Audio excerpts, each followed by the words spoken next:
العظيم حسبنا الله ونعم الوكيل نعم المولى ونعم النصير أعوذ بالله من الشيطان الرجيم بسم الله الرحمن الرحيم الحمد لله الذي يؤمن الخائفين وينجي الصالحين ويضع المستكبرين ويهلك ملوكا ويستخلف آخرين والصلاة والسلام على رسول الثقلين محبوب رب المشرقين والمغربين جد الحسن والحسين نبينا سيدنا أبي القاسم محمد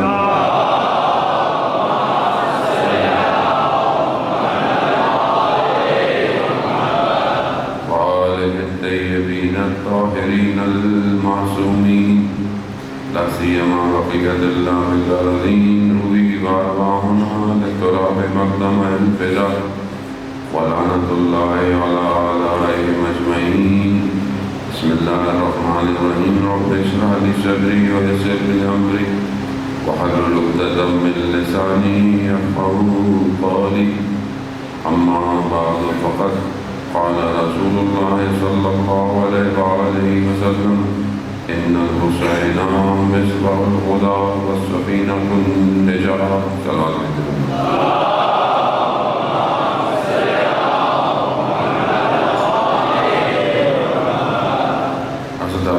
سید الشہداء یوم ماہ محرم وہ شاید ہو سکتا ہے آخری تاریخ و محرم کی کل ماہ سفر کی آغاز ہو جائے. یقیناً ان ایام میں آپ کافی دنوں سے عزاداری کر رہے ہوں کہ معظم مجلس جلوس اور سید الشہداء کا ان کی والدہ کو بوسہ دے رہے ہوں. عزاداری جو ہے وہ ہمیں اس راستے کی طرف لے کے جاتی ہے کہ جس راستے کا اصل ہدف ظہور امام زمانہ ہے. کیونکہ کربلا کو یاد کرنا اور کربلا کی بات کرنا گویا ایک امام کی گفتگو ہے اور ایک امام کے صحابیوں کی گفتگو ہے. اور جب آپ امام کی گفتگو کریں گے تو یقیناً امام کربلا کیوں آئے تھے یہ بھی آپ بات کریں گے. تو پھر آپ جب بات کریں گے کہ امام کس کے مقابلے میں آئے تھے اس کا بھی ذکر کریں گے. تو یہ سب ایک معرکے کو ایک ایسے حادثے کو بتاتا ہے کہ جو ہوا تو 61 ہجری میں اور وہ بھی کربلا کی زمین پر، لیکن اس کے حدود مکان اور زمان کو توڑ کر آج بھی ہمارے درمیان موجود ہیں. اور اس کی وجہ یہی ہے کیونکہ امام جو ہے وہ خدا کا نمائندہ ہوتا ہے اور خدا کا نمائندہ خدا کے دین کی نصرت کی خاطر جو ہے وہ پہنچتا ہے. پروردگار قرآن میں ارشاد فرماتا ہے کہ تم میری مدد کرو میں تمہاری مدد کروں گا. خدا کو ہماری مدد کی کیوں ضرورت ہے؟ مگر خدا نہ خواستہ وہ محتاج ہے تو بے نیاز ہے، اسے تو کسی کی ضرورت نہیں. لیکن جب ہم اس کی طرف قدم بڑھاتے ہیں تو اصل میں وہ ہماری مدد کرتا ہے. ہمیں اس کی مدد کی ضرورت ہے، ہمیں اس کی محتاجی، ہم محتاج ہیں. وہ خالق ہے، وہ غنی ہے، وہ مستقل، اس کو کسی چیز کی ضرورت نہیں ہے. لیکن اس نے نظام ایسا بنایا ہے کہ اس نظام کو چلانے کے لیے اس نے اپنے نمائندوں کو بھیجا اور یہ اس کے نمائندے جو روئے زمین پر بشر کے لبادے میں آئے ہیں. وہ ان کی ظاہر ایک ذمہ داری ہے، انہوں نے اپنے ہر زمانے میں اپنی ایک ڈیوٹی دی ہے. ہم اسی واقعے کو یاد کرتے ہیں، ہم اسی حادثے کو یاد کرتے ہیں. لیکن یاد کرنے کا مقصد یہ نہیں ہوتا کہ ہم یاد کریں اور گھر چلے جائیں اور پھر ہم اپنی زندگیوں میں مشغول ہو جائیں. کربلا برپا کیوں ہوئی اس کو بیان کرنا اور پھر آج زمانے میں دیکھنا کہ آج کربلا کہاں برپا ہو رہی ہے، یہ بہت ضروری ہے. عزیزان محترم، پروردگار نے جب اس کائنات کو خلق کیا تو اپنی مخلوق کو، جو بہتر مخلوق تھی، اس کو خلق کیا. حبیب ابن مظاہر کہ جو آپ جانتے ہیں کہ مولا کے بہترین صحابیوں میں سے ہیں، بزرگ صحابہ میں سے ہیں، اور ہمارے بزرگوں کے لیے مشعل راہ ہے کہ حبیب جیسی شخصیت بھی کربلا میں موجود تھی۔ امام منتظر رہے حبیب کا، جب تک حبیب نہ آئے حبیب کا وہ پرچم رکھا رہا، وہ کسی اور کو نہیں دیا۔ حبیب روز عاشورہ مولا کی خدمت میں ایک سوال کرتے ہیں، کہتے ہیں مولا میں اس لیے نہیں کر رہا کہ مجھے موت نظر آ رہی ہے، مجھے پتا ہے میں اپنی معرفت میں اضافہ کرنا چاہتا ہوں، یعنی اپنے آخری زندگی کے لمحوں تک جو ہے وہ اپنی معرفت میں اضافہ کر رہا ہے۔ یہ ہمارے سب بزرگوں کے لیے ظاہر ہے، مشعل راہ ہے کہ ہم جب تک زندہ رہیں اپنی معرفت میں اضافہ کرتے رہیں۔ علم ختم نہیں ہوتا، آپ کے پاس جتنا بھی علم آ جائے، اگر آپ اپنے پرانے علم پہ اکتفا کرتے رہیں گے تو رشد نہیں کریں گے، آپ کمال پہ نہیں پہنچیں گے۔ بڑے بڑے جتنے بھی عالم دین تھے، دانشمند تھے، فلاسفر تھے، وہ اپنے مرتے وقت تک سوال حل کرتے رہے۔ کیوں؟ کہا کہ میں اگر جاہل مر جاؤں اس سے بہتر نہیں ہے کچھ جان کی مروں۔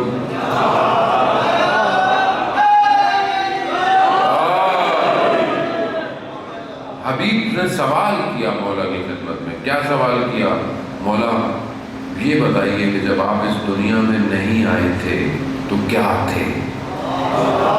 سوال کیا۔ امام فرماتے ہیں کہ جب ہم اس دنیا میں نہیں آئے تھے تو ہم عرش پہ نور کی حالت میں تھے اور تسبیح اور تمجید کیا کرتے تھے، اور یہی ہم زیارت جامع کبیرہ میں پڑھتے ہیں، کہ پروردگار تو نے ان کو نور قرار دیا عرش کے اوپر۔ اب یہ خطبہ امیر المومنین حضرت علی بن ابی طالب علیہ السلام،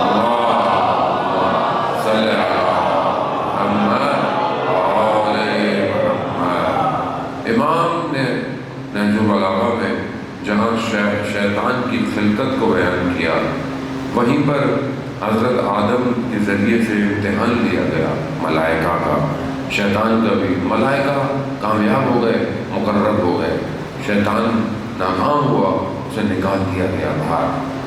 مولا فرماتے ہیں کہ اگر خدا چاہتا تو جو نور، جو روح پھونکی تھی حضرت آدم میں، اس کو مٹی کے بجائے نور میں بھی ملائکہ کو دکھا سکتا تھا، اور ایسا نور دکھاتا کہ یہ مبہوت ہو جاتے، ایسی خوشبو دکھاتا کہ یہ معطر ہو جاتے، لیکن خدا نے امتحان لینا تھا، امتحان لینا تھا، اس لیے مٹی میں اس کو اپنی روح کو پھونکا۔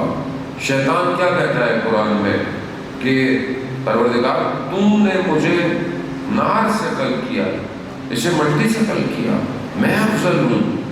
یعنی وہ یہ سمجھ نہیں پایا کہ یہاں سجدہ حضرت آدم کو نہیں، امر الہی کو تھا، امر الہی کو تھا۔ جو امر ہے اسے سجدہ کرنا ہے، جو امر ہے اس کی اطاعت کرنی ہے۔ یہی تو امتحان کس کو کہتے ہیں ذرا محترم؟ اگر سب کچھ کھول کے بیان کر دیا جائے تو پھر امتحان کیسا؟ روز قیامت میں سزا و جزا کا حساب کیسا؟ خدا نے خلق اس لیے کیا، ہمیں بھی اس لیے خلق کیا۔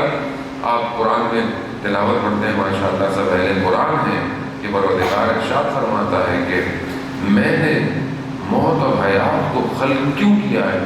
کہ میں تمہارا امتحان لوں کہ تم میں سے احسن عمل کس کا ہے۔ خلق الموت والحیات، میں نے موت اور حیات کو خلق اس لیے کیا ہے، اور خدا دیکھنا چاہتا ہے۔ خوب شیطان کا بھی امتحان ہوا، ناکام ہو گیا، مگر اس نے جو ہے وہ خدا سے وقت اجازت لے لی کہ میں ان لوگوں کو اغوا کروں گا اس وقت معلوم تک۔ خدا نے بھی اجازت دے دی تو یہ سلسلہ بڑھتا چلا آیا۔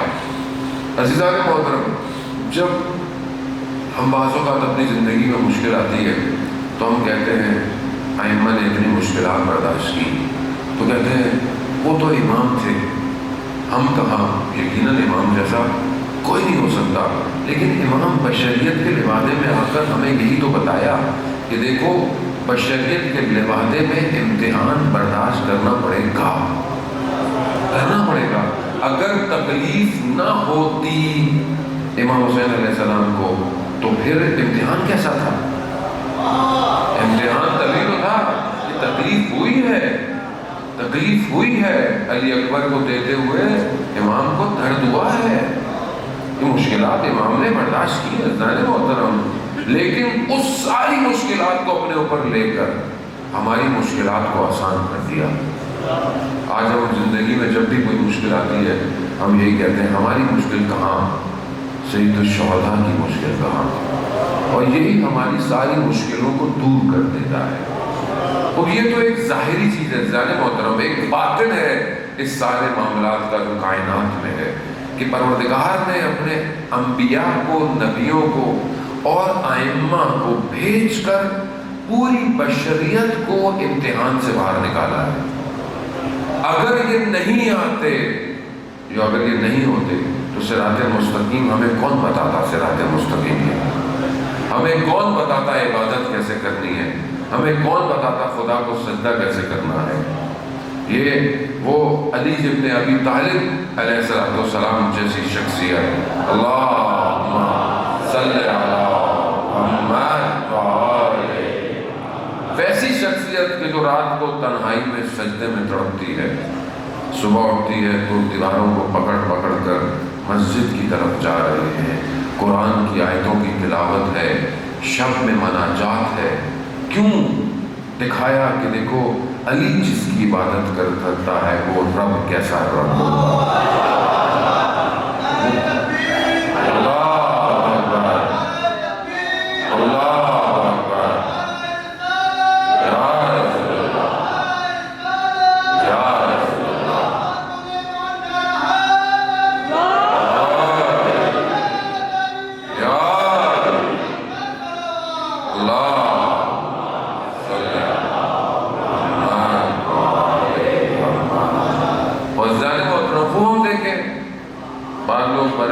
کہتے ہیں کہ نماز کی ضرورت نہیں، عبادت کی ضرورت نہیں، تو مولا علی سے زیادہ جانتے ہیں زندگی، امام سے زیادہ ہمیں پتہ ہے۔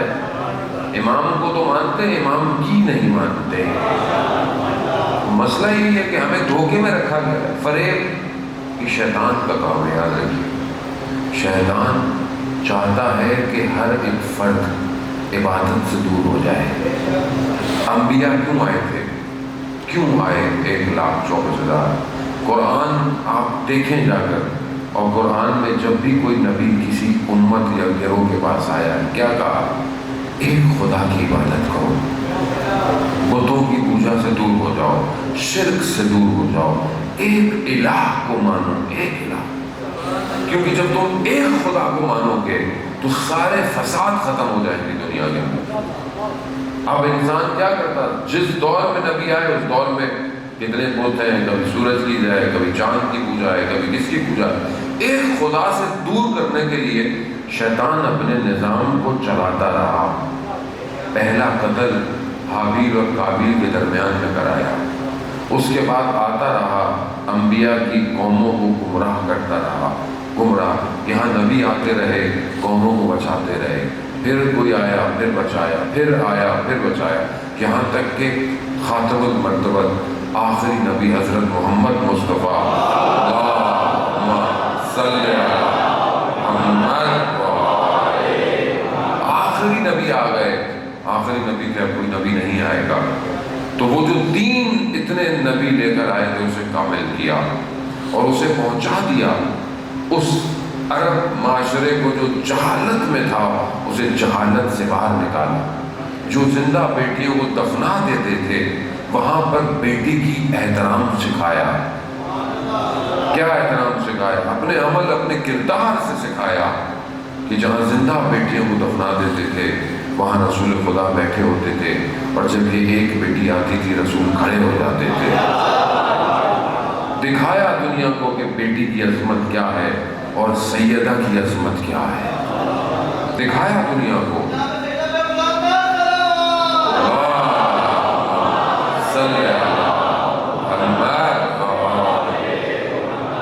عزیزان محترم، اب جب دین کا وقت کامل ہو گیا، دین کامل ہو رہا ہے، دین کو کس نے کامل کیا؟ کہ وہ جو خداوند متعال نے اتنی ساری چیزیں اتنے نبیوں کو، انبیاء کو بھیجا تھا، ان سارے انبیاؤں کا جو کام تھا اس کو اپنے کمال تک پہنچایا ہے. یعنی آخری ورژن آج کی لینگویج کے اندر کہ بھی سافٹ ویئر کون سا ہے, آخری سافٹ ویئر ہے کہ نہیں ہے. اگر سافٹ ویئر آخری نہیں ہے تو موبائل کام نہیں کرتا, سافٹ ویئر انسٹال نہیں ہوتے. تو آپ نے آخری ورژن انسٹال کیا کہ نہیں کیا؟ اب اگر جب آخری ورژن آپ انسٹال کر لیتے ہیں تو پھر آپ کہتے ہیں کہ اب میرا موبائل کامل ہو گیا ہے. عزیزان محترم, پروردگار نے مذہب کا آخری سافٹ ویئر جو ہے وہ کامل کیا غدیر خم کے میدان میں. ایسا کیا کہ اب اپڈیٹ کی ضرورت نہیں ہے. یوم اکملت لکم دینکم, آج دین کو کامل کر دیا گیا. اب رہتی دنیا تک, آخری زمانے تک کوئی یہ نہیں کہے گا کہ دین پرانا ہے, دین کے پاس جواب نہیں ہے, دین کے پاس کچھ نہیں. کیوں؟ کیونکہ اب اس سافٹ ویئر کے اندر ایک ایسا سسٹم انسٹال کر دیا ہے جو قیامت تک چلتا رہے گا. قیامت تک. کون سا سسٹم؟ ولایت کا نظام. یہ وہ نظام ہے کہ کہیں پہ بھی اگر کوئی وائرس اس سسٹم کو لگنے کے یا قریب آنے کی کوشش کرے گا, یہ اللہ کا ولی مقابلے میں آتا ہے. لبیک یا مہدی, لبیک یا مہدی, لبیک یا مہدی, لبیک یا مہدی. عزیزان محترم, وہ جوان ہے اس لیے جوانوں کی زبان میں بات کرنی پڑتی ہے. عزیزان محترم, جب بھی کوئی وائرس آئے گا یہ سسٹم اس کے مقابلے میں آئے گا. نہ صرف ایک کو پاک کرے گا بلکہ پوری انسانیت کو بچائے گا. پوری انسانیت کو بچائے گا. اب وہ جو وائرس ادھر سے نکالا گیا تھا وہ دنیا میں تھا اور وہ بھی اپنے آخری ورژن پہ پہنچ رہا تھا.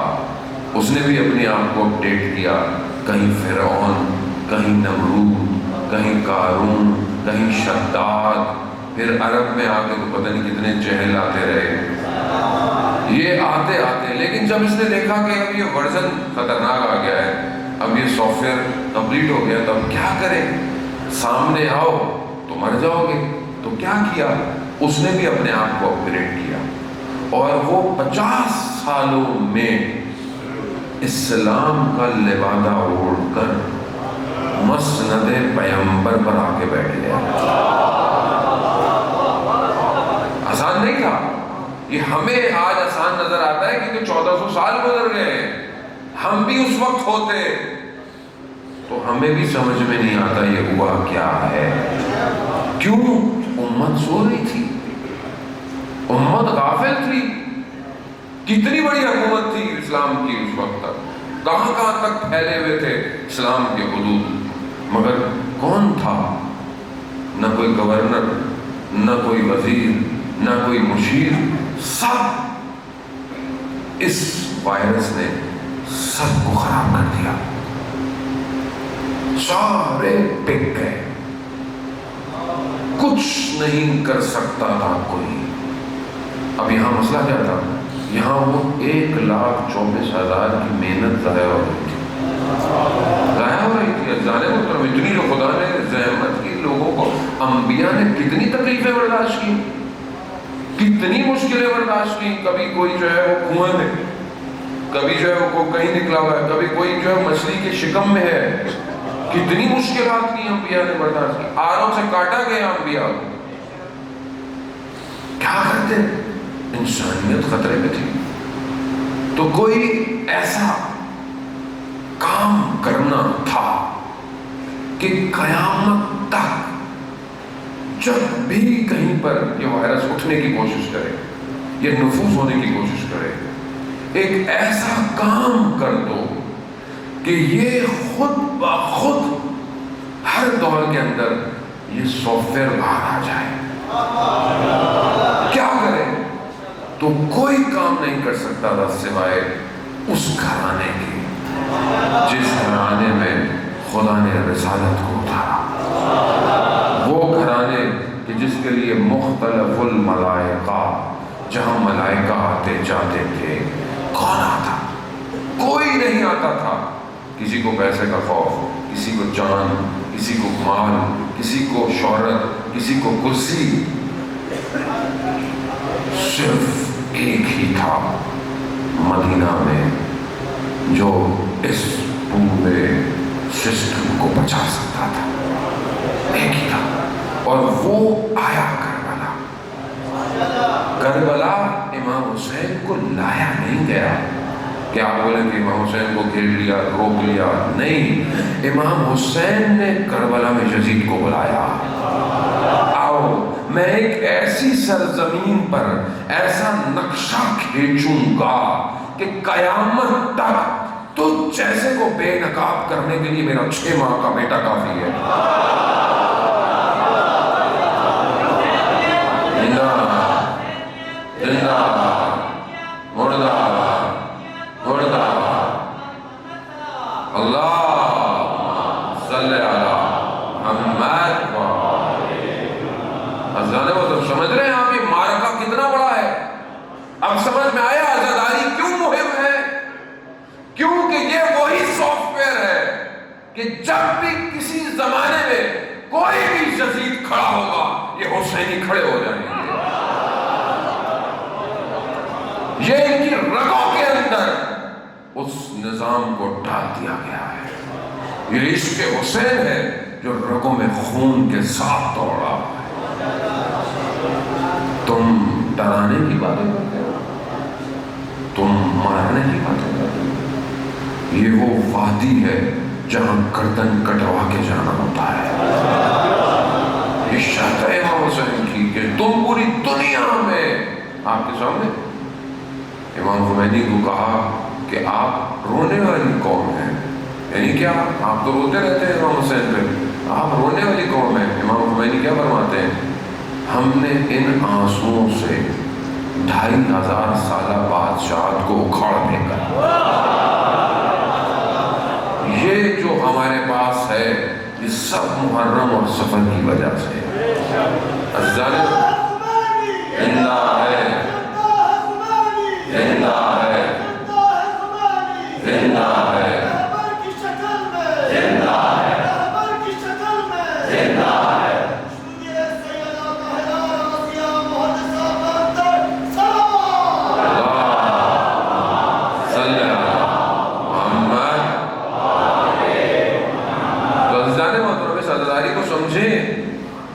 یہ بہت قیمتی مقصد ہے کائنات کا، جسے بچا کر خدا خود اس کی حفاظت کرتا ہے۔ عزاداری کو کوئی روک نہیں پایا، آج تک کوئی روک بھی نہیں پائے گا۔ حیات ہے یہ، ہم نے اسے نہیں رکھا ہوا، عزاداری نے ہمیں زندہ رکھا ہوا ہے۔ تو اس مقصد کو سمجھیں، اس مقصد کو اس اصل ہدف تک لے کے جائیں کہ کربلا مقدمہ ہے ظہور کا، کربلا ہی لے کے جائے گی امام تک۔ یہی راستہ ہے، یہی درسگاہ ہے کہ جو ہمیں اٹھائے گی اور ہمیں امام تک لے کے جائے گی۔ عزیزان محترم، اس کی حفاظت کرنا، ممبر پہ کون آئے گا، ممبر سے کون بولے، کیا بولے، یہ ہماری ذمہ داری ہے۔ جو حالات آج ملک کے چل رہے ہیں، دنیا کے چل رہے ہیں، وہاں پر اتحاد کی ضرورت ہے۔ متحد سنی شیعہ کو لڑوانے کی پوری کوشش کی جا رہی ہے، تفرقہ ایجاد کرنے کی کوشش کی جا رہی ہے۔ کون کر رہا ہے؟ عارض طاقتیں کر رہی ہیں تاکہ امت مسلمہ میں جو ہے وہ خلفشار پیدا ہو، آپس میں تنش پیدا ہو، اور پاکستان کے اندر جو ہے وہ امنیت دار ہو۔ اور یہی ہماری بابصیرت زندگی ہونی چاہیے کہ ہم اس ممبروں سے وہ پیغام دیں کہ جو پوری دنیا کو جمع کرے، نہ کہ لوگوں کو دور کرے۔ جو بہرحال ہمارا عقیدہ ہے وہ ہمارا عقیدہ ہے، اس کو کوئی نہیں چھوڑ سکتا، لیکن جس طرح ہمارے مراجع اکرام کہتے ہیں کہ جو ہے وہ توہین نہیں کرنی چاہیے دوسروں کے مقدسات کی، اس کا ہم خیال رکھیں۔ عزیزان محترم، ہم اپنے ائمہ کے فضائل بیان کریں، مناقب بیان کریں، قرآن بیان کریں، تفسیر بیان کریں، ہمارے پاس وقت ہی نہیں کہ ہم کچھ اور باتیں کریں،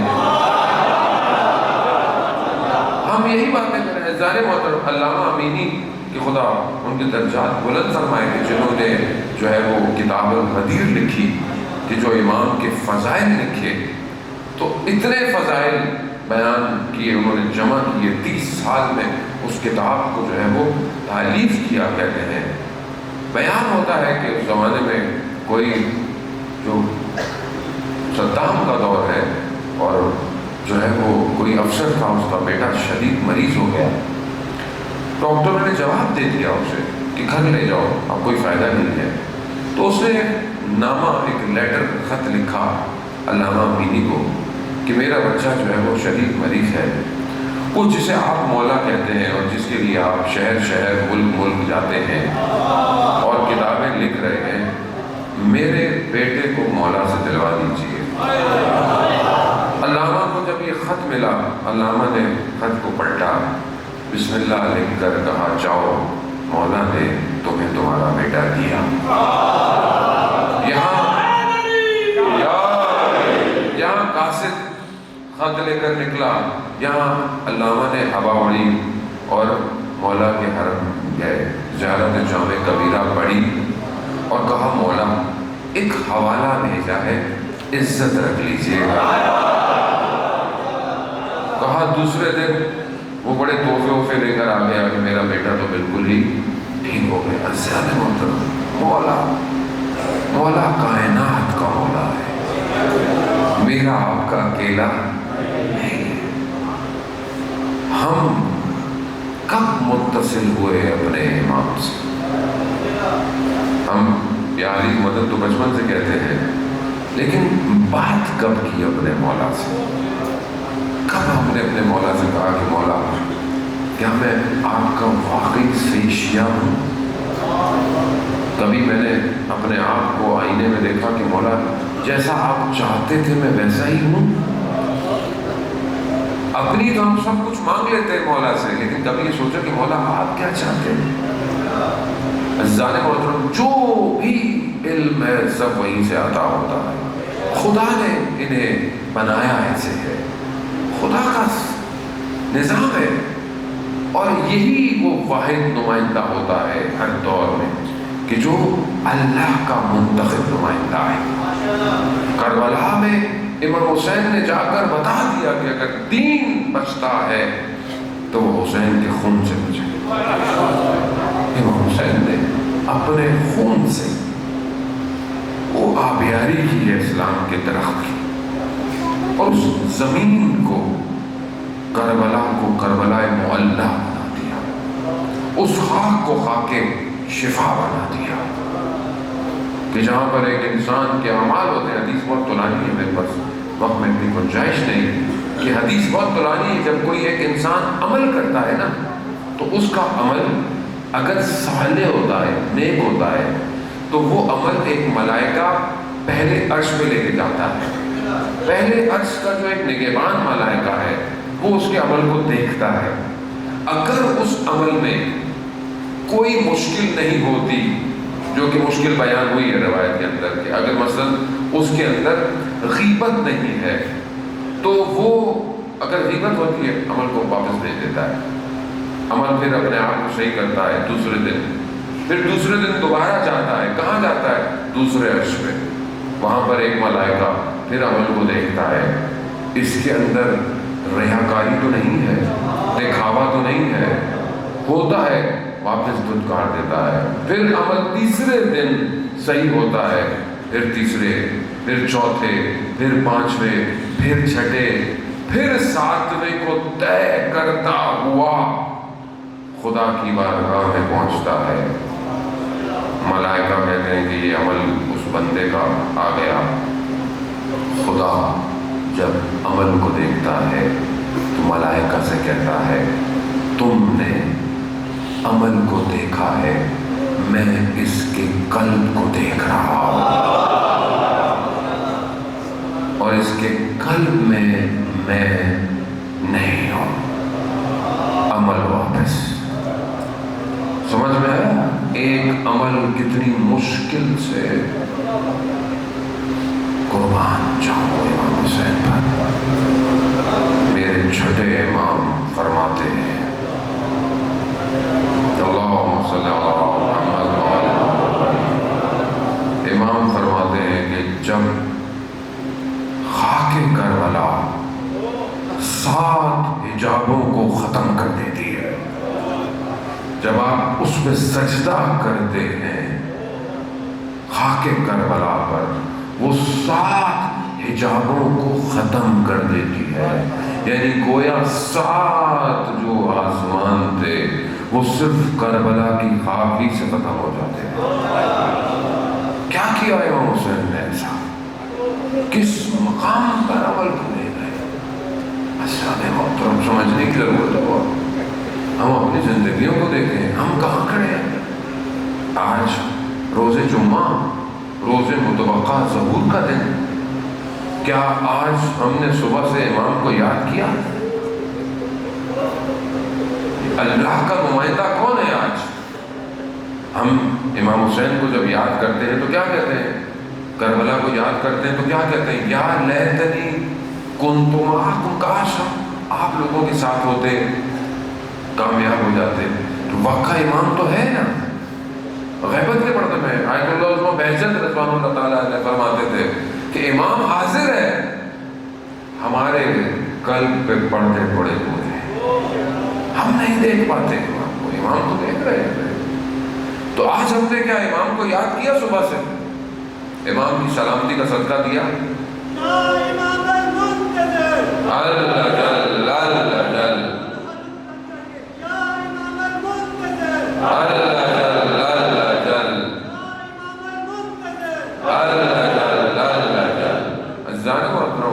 کم از کم ہفتے میں ایک دن تو امام کو یاد کریں، اتنا بھی حق نہیں بنتا۔ اور کربلا کیا سکھاتی ہے؟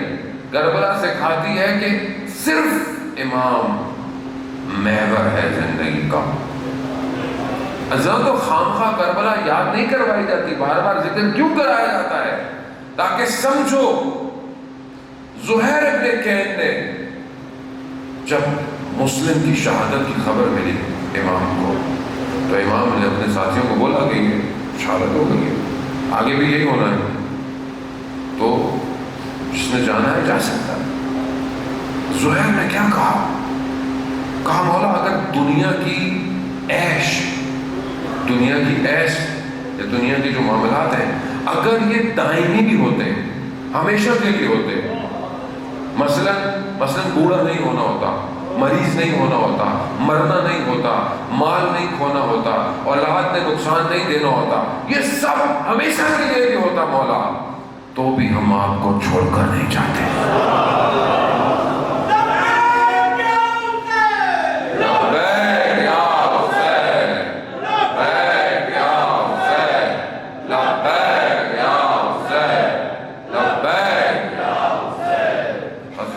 یعنی کیا؟ یعنی امام ایسا ہوتا ہے کہ دنیا کے سارے خزانے اس کے قدموں میں، اپنی جان بھی امام کے قدموں میں، اپنی اولاد ابی انتا و امی روحی لکل فدا، میرے ماں باپ پر فدا ہوں مولا۔ یہ کیوں صرف زبانی ہے کیا؟ کب فدا کریں گے ہم اپنے پکے امام پر سب کچھ؟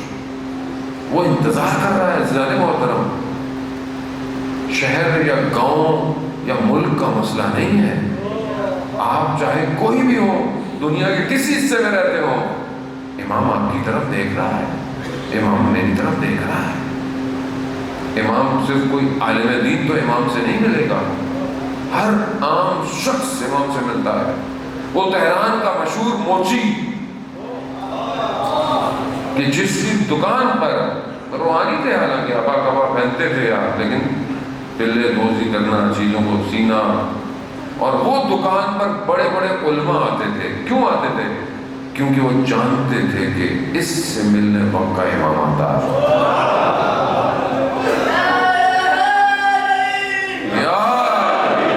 تو آپ نہیں کہہ سکتے کہ میں تو ایک چھوٹے علاقے میں رہتا ہوں، میں تو کسان ہوں، کوئی فرق نہیں پڑتا، امام امام ہے۔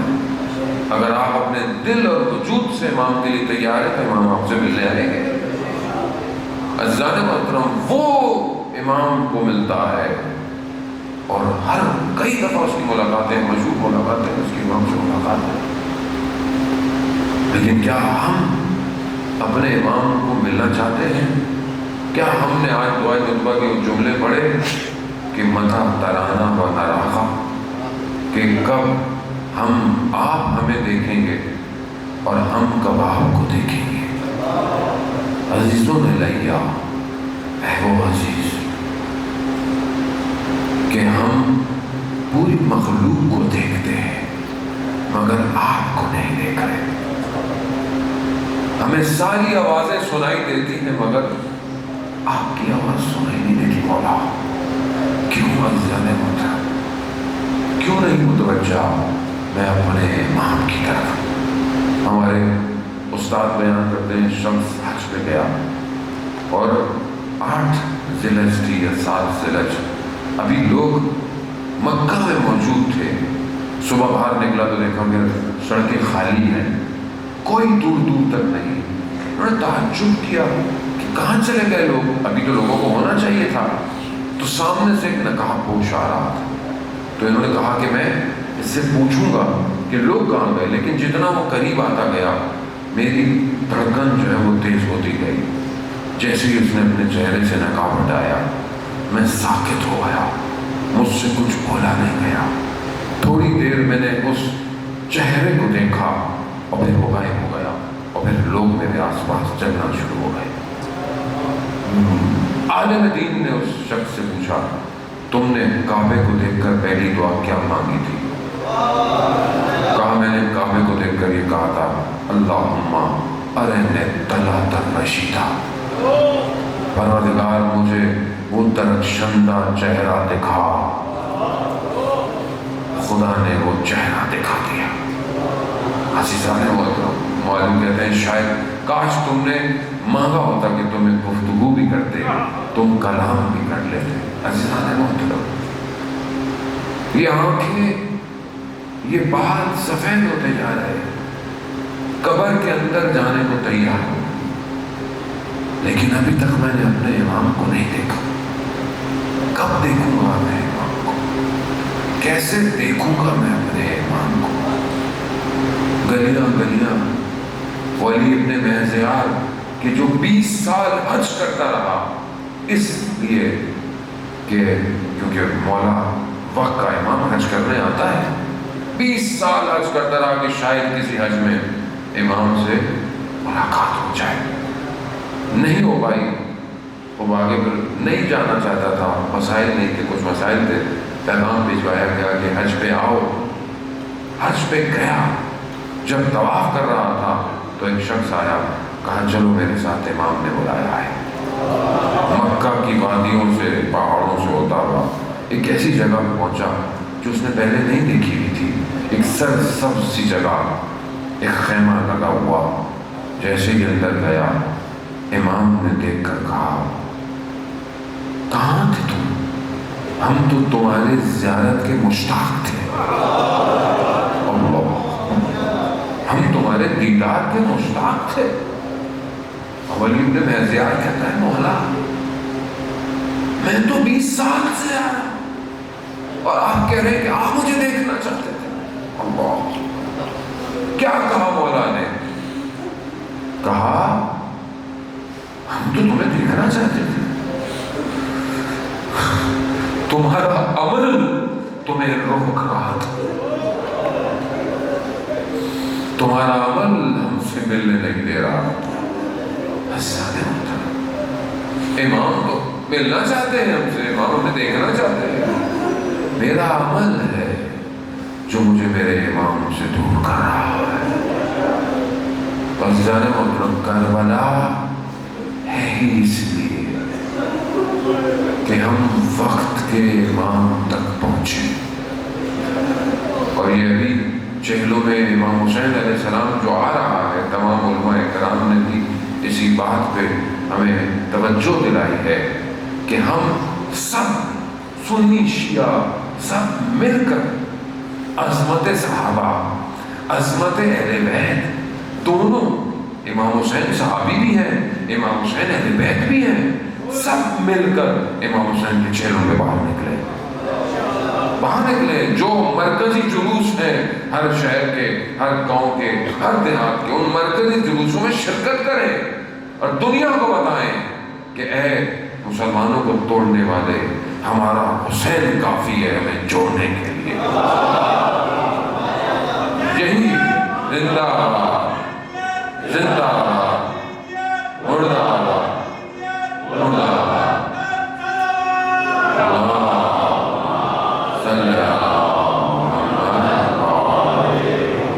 عزیزان محترم، بہرحال وقت کے دقائق بہت تیزی سے، اور مجھے بہرحال کہیں اور پہنچنا ہے۔ آپ کی محبتوں کا شکریہ، آپ کی سماعتوں کا شکریہ۔ اس کا اجر میں تو نہیں دے سکتا، اس کا اجر تو وہ ماں دے سکتی ہے جو مدینہ چھوڑ چکی ہوتی ہے۔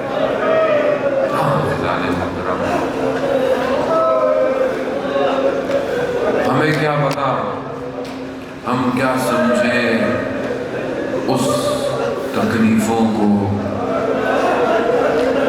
جو ہماری بیوی نے اٹھائی ہیں۔ وہ مدینہ کے جلے ہوئے دروازے،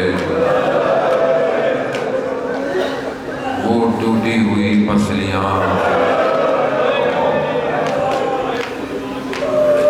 مگر پھر بھی بچوں کو پالا، کس طرح پالا ہے، کتنی محبت ہے حسین سے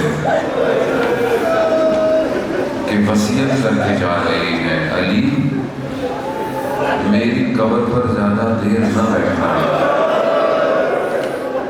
میرے بچے یتیم ہو گئے۔ یہ وہ ماں جانتی ہے، ہمیں کیا پتا حسین کیسے پلتا ہے، یہ تو اس ماں نے چٹیاں پیس کے پالا۔ اسی لیے وہ ماں گلی گلی، گاؤں گاؤں، شہر شہر ان عزاداروں کے آنسوں کو، ہم گناہگاروں کے آنسوں جمع کر ہمارے لیے شفاعت کا نظام بنا رہی ہے۔ ہاں بس آپ نے بڑا کریا کیا، خدا آپ کے کریا کو قبول کرے، آپ کی نوکری ہو گئی، خدا قبول کرے آپ کی نوکری کو، خدا آپ کے بچیوں کو سلامت رکھے گا۔ اس ماں میں اور ایک پوتی میں، دونوں میں مشابہت پائی جاتی ہے۔ اللہ اکبر، اللہ۔ بچیاں، بیٹیاں جو ہوتی ہیں نا، وہ باپ کے جنازے کی زینت ہوتی ہیں، لیکن کیا کروں کہ کربلا میں جب کوئی بیٹی باپ کے جنازے پہ آتی ہے نا تو بڑے پیار سے ہٹاتے ہیں بیٹا، لیکن یہاں پیار سے نہیں ہٹایا، یہاں تازیانوں سے۔ یا سیدہ، معاف کیجیے، وہ سید میرے لیے بڑا سخت ہے، مسائل پڑھنا بڑا سخت ہے میرے لیے، بی بی معاف کیجیے گا۔ یہ تمانچے مارنے کی رسم پرانی تھی، بس جو سمجھ گئے وہ سمجھ گئے۔ دادی کو بھی تمانچے لگے، پوتی کو بھی تمانچے لگے۔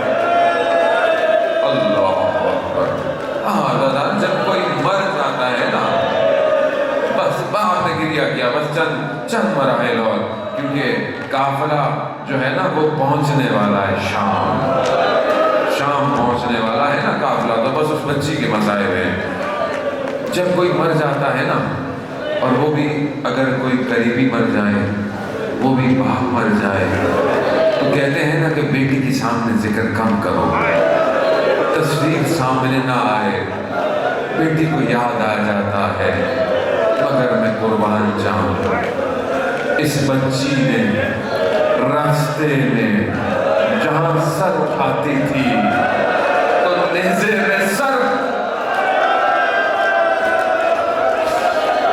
کیسے بھولتی، بابا کو دیکھتی ہے آنکھوں میں آنسو، وہ سر بھی نگاہیں جھکائے ہوئے آنکھوں میں آنسو ہی ہوں گے۔ بڑی مشکلیں ہیں، بڑی مصیبتیں ہیں۔ یہ وہ بچی ہے نا، یہ جو رات کی تاریکی میں شام غریبہ میں مقتل میں جب ڈھونڈا جاتا ہے نا بچی کہاں ہے، تو کیا ڈھونڈا کہ دیکھا کہ بچی ایک سر بریدہ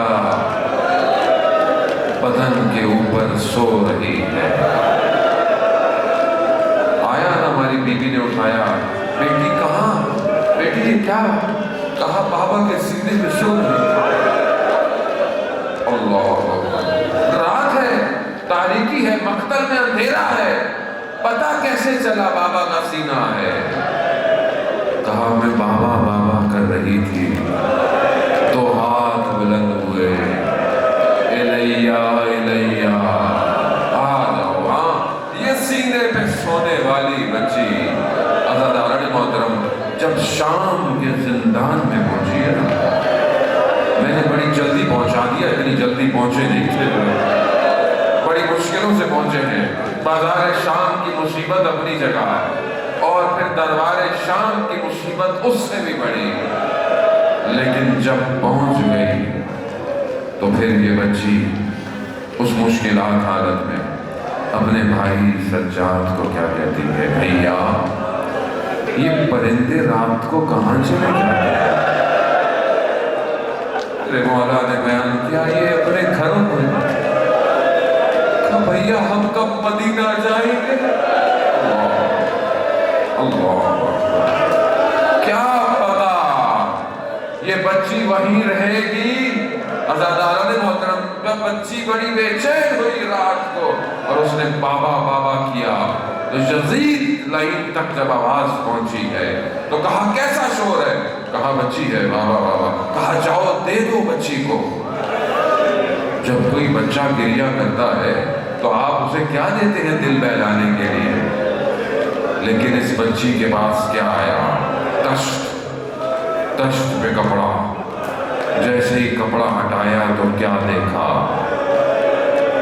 وہ سر مبارک کہ جس کے بالوں میں خاک، جس کے چہرے پہ زخم، ہونٹوں پہ خون کے نشان، مقتل کے جملے عزیزان محترم علماء بیان کرتے ہیں۔ بچی نے سر کو اٹھایا، اپنے آپ کو جھکایا، ہونٹوں سے ہونٹوں کو لگایا اور شروع ہو گئی، بابا من